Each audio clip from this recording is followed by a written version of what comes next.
வணக்கம். நான் உங்கள் அன்பான சயின்டிஃபிக் வேதிக் அஸ்ட்ராலஜர் அஸ்ட்ரோரஞ்சி பேசுகிறேன்.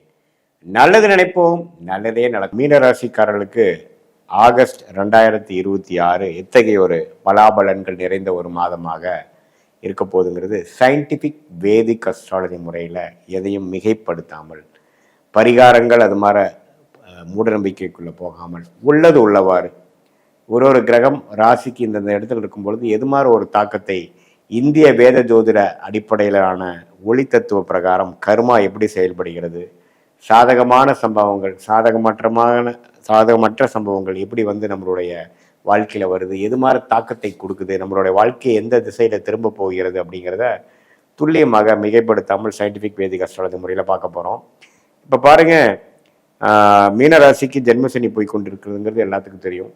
அதில் குரு பார்வை பெற்று விட்டார், அது கொஞ்சம் நல்ல விஷயம். அதே மாதிரி ராகு 12லையும் கேது 6லையும் இருக்கிறார். மாத கிரகமாகிய ராஜோகாதிபதி செவ்வாய் 4ஆம் இடத்துலேருந்து 10ஆம் வீட்டை பார்க்குது. தொழிலில் ஜெயிப்பது, தொழிலில் முன்னேற்றம், தொழில் முனைப்பு, வேலை முனைப்பு, வேலையில் கெட்டிக்காரத்தனம், இதெல்லாம் கொடுக்கக்கூடிய அமைப்புகள் இருக்கு.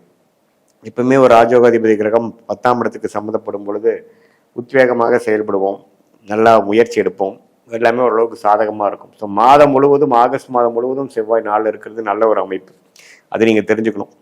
அதுக்கப்புறம் அடுத்தபடியாக வரக்கூடிய 5ஆம் இடம் என்று சொல்லப்படுகிற லக்ஷ்மி ஸ்தானத்தில் சூரியனும் புதனும் சேர்ந்து குருவோட சேர்ந்துருக்கிறது அற்புதம். ஸோ இதனால நல்ல ஒரு இடம் சார்ந்த விஷயத்தில் பாக்கியம். என்னதான் ஜென்மசனி போனாலும் சில பெனிஃபிட்ஸ் வர்றது, ஒரு தொடர்பு மூலமாக டக்குன்னு ஒரு கான்டாக்ட் மூலமாக ஒரு பெனிஃபிட் வர்றது, ஒரு ப்ராஜெக்ட் வர்றது, அது மாதிரி விஷயங்கள். அதே சமயத்தில் நம்ம இடம் சார்ந்த விஷயங்கள், சுப விஷயங்கள், இதெல்லாமே கொஞ்சம் அஸ்தமசனி ஜென்மசனியாக இருந்தாலும் சிலதெல்லாம் கொஞ்சம் பாசிட்டிவாக தான் நடக்குதுங்கிற மாதிரி சில பாசிட்டிவான அமைப்புகள் கண்டிப்பாக உண்டு. லாபங்கள் பெறக்கூடிய அமைப்பு, இதுவரைக்கும் நம்ம செய்த ஒர்க்குக்கு ஒரு நல்ல ப்ராஃபிட்டு, நல்ல ஒரு பெனிஃபிட்டு, ப்ரமோஷனு. என்ன கொஞ்சம் ஜென்மசனியில் வேலையும் ஸ்ட்ரெஸ்ஸும் அதிகமாக இருக்குது, பட் இருந்தாலும் நம்ம சமாளித்து நான் போய்ட்டேன் அப்படிங்கிற மாதிரி ஒரு நல்ல அமைப்பை கொடுக்குது. ஏன்னா எப்பவுமே சனி ராசிக்குள்ளே வரும்பொழுது மைண்டு பார்த்திங்கன்னா ஓவர் ஒர்க் பண்ண வேண்டியதாக இருக்கும், இப்படி ரொம்ப கஷ்டப்பட வேண்டியதாக இருக்கும், ஒரு ஹோப் இல்லாத மாதிரி இருக்கும். ஆனாலும் உங்களுக்கு இந்த மாதிரி சாதகமான அமைப்புகள் ஆகஸ்ட் மாதம் இருக்கிறதுனால ஓரளவுக்கு நம்ம கோப்பப் பண்ணிக்கலாம், ஓரளவுக்கு நம்ம ஸ்ட்ரெஸ்ஸை மேனேஜ் பண்ணிக்கலாங்கிற அளவுக்கு நல்ல பாசிட்டிவான ஒரு சப்போர்ட் நிறைந்த ஒரு தாக்கங்கள் இருக்கதான் செய்கிறது. ஸோ இதுதான் நீங்கள் தெரிஞ்சுக்கக்கூடிய அமைப்புகள். அதே மாதிரி மற்ற கிரகம் பாருங்கள், சுக்கிரன் ராசிக்கு 7ஆம் இடத்துல இருந்து ராசியை பார்க்குறார், ஆனால் சனி செவ்வாயால் பார்க்கப்படுகிறார். ஸோ அதனால் அந்த நட்பு விஷயத்தில், பெண்கள் விஷயத்தில் கொஞ்சம் கேர்ஃபுல்லாக இருக்கணும். அந்த காதல் அது மாதிரி விஷயத்தில் பார்த்தீங்கன்னா திடீர்னு ஒரு சில பிரச்சனைகள் வரக்கூடிய அமைப்புகள், கள்ளக்காதல் விஷயங்கள், கலப்பு காதல் விஷயங்கள்லாம் கொஞ்சம் நடக்கக்கூடிய அமைப்புகளாக இருக்குது. ஸோ இதெல்லாம் கொஞ்சம் நீங்கள் கொஞ்சம் கவனமாக இருந்து அது உங்கள் வாழ்க்கையை எந்த அளவுக்கு பாதிக்குங்கிறத தெரிந்து கொண்டு நீங்கள் நடக்கணும். ஏன்னா சுக்கிரன் 7ஆம் இடத்துல இருக்கும்போது அது சனி செவ்வாய் பார்வை பெறும் பொழுது கொஞ்சம் ரிஸ்கான விஷயங்கள், இது மாதிரி எதிர்பாலினத்தினோட டீல் பண்ணுறப்போ கொஞ்சம் கேர்ஃபுல்லாக இருங்க. மற்றபடி பார்த்தீங்கன்னா மற்ற கிரக அமைப்பெல்லாம் கொஞ்சம் நல்லா தான் இருக்குது. ஜென்மசனி தாக்கத்தில் இருக்கக்கூடிய நீங்கள் ஓரளவுக்கு சமாளிக்கக்கூடிய ஒரு மாதமாக, ஓரளவுக்கு பெரிய பாதிப்பு இல்லாமல், உத்வேகம் குறையாமல் வரக்கூடிய ஒரு மாதமாக இந்த ஆகஸ்ட் மாதம் வருது. மாணவர்கள் பார்த்திங்கன்னா கொஞ்சம் நல்லா ஹார்ட் ஒர்க் பண்ணி படிக்க வேண்டியதாக இருக்கும், லாங் ஹவர்ஸ் படிக்க வேண்டியதாக இருக்கும். அப்பப்போ அவங்க பண்ணுற சில தவறுகளுக்காக திட்டு வாங்குறது, பிரச்சனை ஆகிறது, ஸ்கூலில் கொஞ்சம் பிரச்சனை ஆகுறது, அது மாதிரி விஷயங்கள்லாம் கொஞ்சம் இருக்கும். அதே மாதிரி கொஞ்சம் நடுத்தர வயதினர்கள்லாம் பார்த்திங்கன்னா ஒரு எக்ஸாம் ப்ரிப்பேர் பண்ணுறாங்க, ஒரு ஜாபுக்கு பண்ணுறாங்கன்னா முதல் படியே அது சக்ஸஸ் வராமல் ஒரு 2-3 படி போய் தான் வரக்கூடிய அமைப்புகள் கொஞ்சம் கொடுக்கும். அதே மாதிரி நடுத்தர வயதினர் வியாபாரம் அது மாதிரி இருக்கிறவங்களுக்கும் பார்த்திங்கன்னா ஒரு டைமும் மனக்கலக்கத்தை கொடுக்குற மாதிரி சில விஷயங்கள் தான் அப்புறம் ஓரளவுக்கு பாசிட்டிவாக நடக்கும். அதே மாதிரி மூத்த குடிமகன்கள், சீனியர் சிட்டிசன்ஸ்க்கெலாம் பார்த்திங்கன்னா கொஞ்சம் உடம்பு உபாதைகள் அது மாதிரி விஷயங்கள்லாம் போகிற மாதிரி இருக்கும். ஸோ பொதுவாக ஓரளவுக்கு குருவின் பார்வை ஜென்மசனிக்கு இருக்கக்கூடிய அமைப்புக்கு வந்தனால சாதகமான சில கிரகங்கள் இருக்கிறனால மீனராசிக்காரங்க ரொம்ப பயப்பட வேண்டிய அவசியம் இல்லை. ஓரளவுக்கு சாதகமான அமைப்பு தான் இருக்குது, நீங்கள் சமாளித்து வந்து விடுவீர்கள் என்றது தான் காட்டுதுங்கிறது நம்ம தெரிஞ்சுக்கிறோம். இது ஒரு பொதுவான பலனை தவிர உங்களுடைய ஜென்ம ஜாதகத்தில் பிறந்த தேதி, பிறந்த நேரம், பிறந்த உரை வைத்து திருக்கணித பஞ்சாங்கத்தில் ஜாதகத்தை போட்டு அதில் நம்ம பார்க்கும் பொழுது சயின்டிஃபிக் வேதிக் அஸ்ட்ராலஜி முறையில் துல்லியமாக பார்க்கலாம்.